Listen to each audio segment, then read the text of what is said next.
Welcome to this guest edition of the Rules We Got Wrong for Mini Wargaming's BatRep Season 2, Episode 30, Orks vs. Necrons. So at the end of the game with Matt, I asked him if he minded me doing this video. He said go for it. He's busy with Dark Potential and other exciting Mini Wargaming projects. So gives me a chance to try it out and gets a video under my channel as well. So we'll start right off into the comments. We got Chassis 8 Shash. I don't want to mispronounce everyone's name. I apologize ahead of time.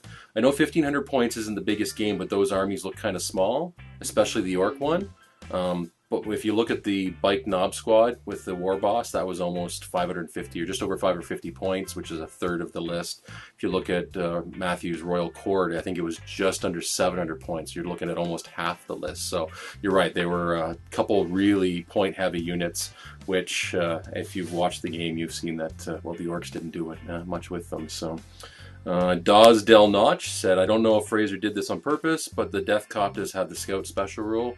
Indeed they do. Normally they can move 12 inches after everyone's set up. I just forgot to do that until it was halfway through the Necron turn, and so I sort of gave up that right. Really wish I would have, because I would have moved them up and had a better chance of taking out some of the or at least the Ghost Ark on that one side first. So Ping Ulati commented, at 504, when you're measuring the bars, you move the tape and it will an extra 2 to 3 inches from the 6 inches you're measuring. That's a tad naughty. I took the look at the video. It's kind of hard to tell from the angle. I know, having done a number of BatReps on my own, the angle of the camera can really sort of throw off what you're seeing. An excellent example is the blast templates, like the 5-inch blast.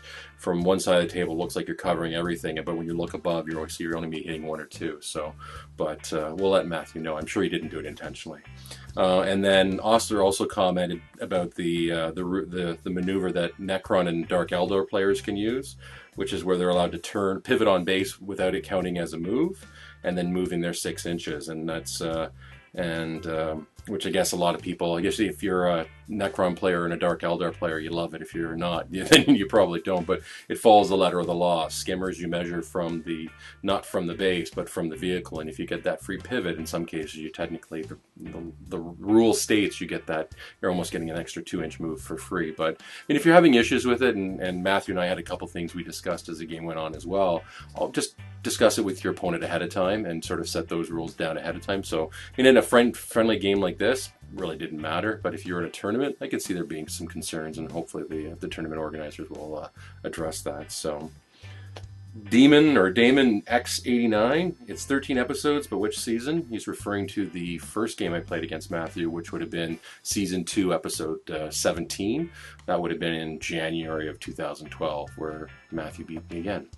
Chris34 said, hi Fraser, I'm watching your YouTube channel. So hey Chris. Chris was one of the first people who subscribed to my channel, my YouTube channel. So hey, Marine Man 365 said, pretty sure that most you can do is an immobilize with a glancing hit. May be wrong.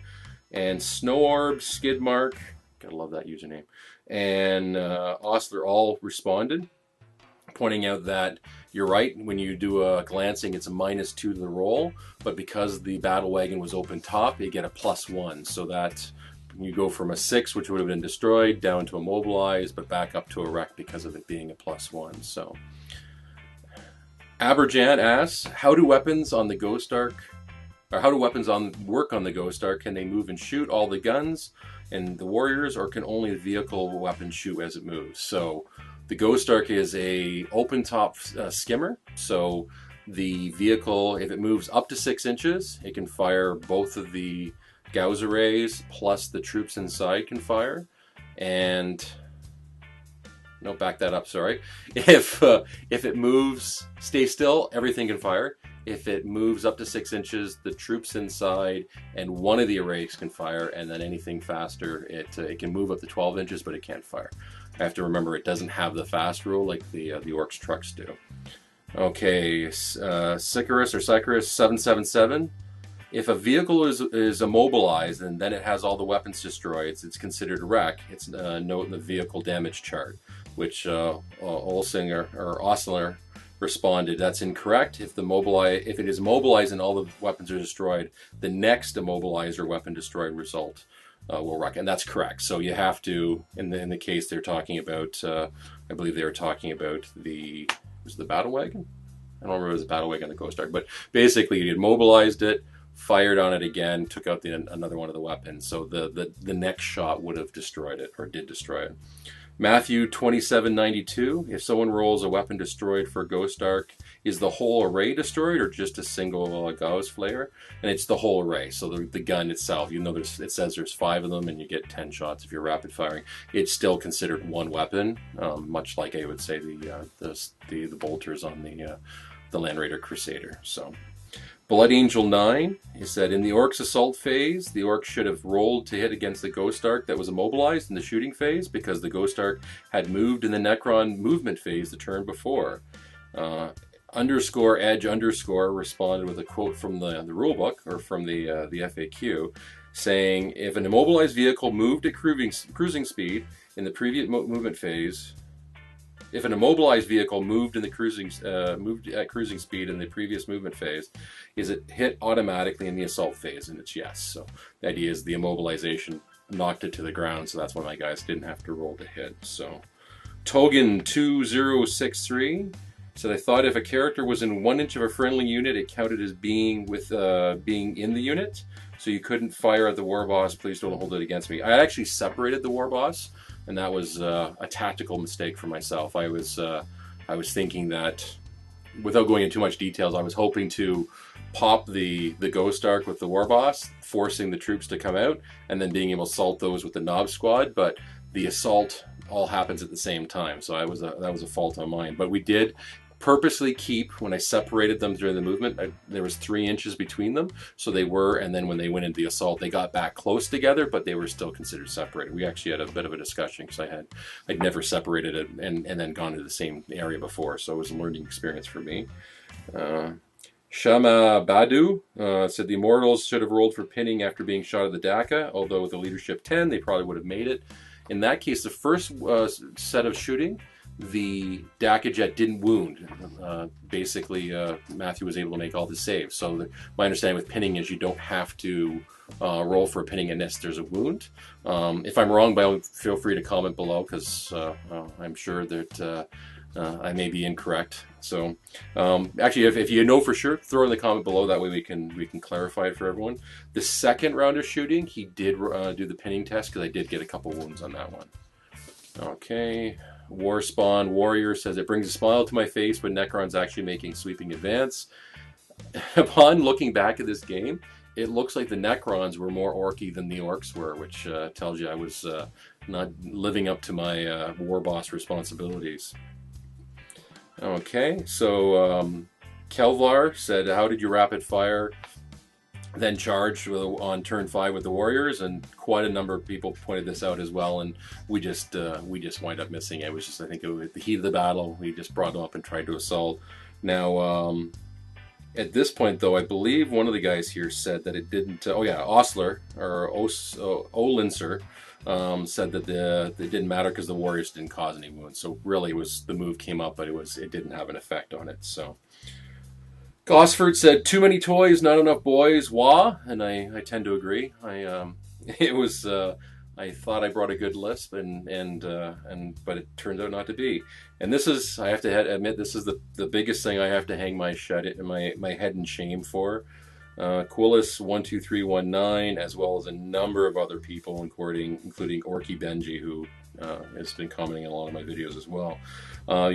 You're still able to call a wah without a war boss. I'm not sure why I got it into my head that you couldn't.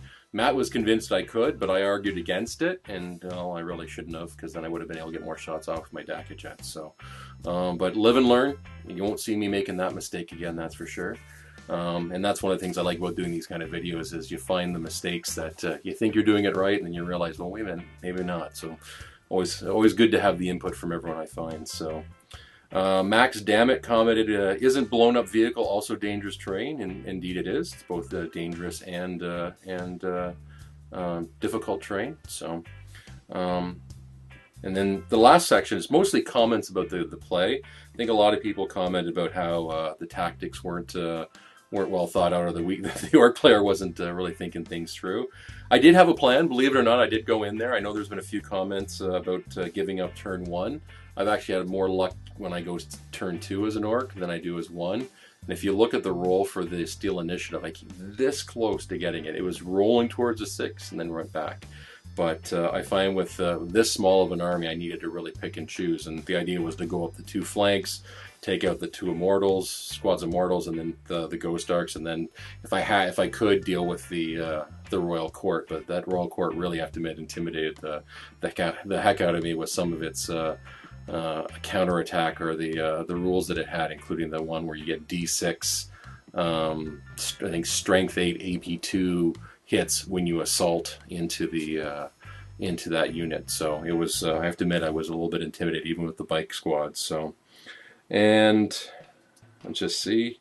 One of those C-Spence 1010 said, sadly the Orks list was lacking, not enough boys, and likely relying too heavily on the biker squad, which is a valid point. Personally, I would have given the big mech a Burna and then had him join the Burna boys in the start. And I did this intentionally. Last time I've played Matthew, and with the local Necron player here, they do a lot of Mind Shackle Scarabs, and I've been burned a lot of times sending in a bunch of, or getting them attacking with my Burnas, and then getting no saves at all. So granted, with the t-shirt save, you're probably going to fail them anyways, and I may have to look at that again. But I intentionally wanted one guy who I could put up against whoever had the Mind Shackle Scarabs and keep them from attacking me back. Or at least if they're going to attack Mind Shackles, I'm going to get someone to at least be able to pass some saves on. So there was some logic behind that one.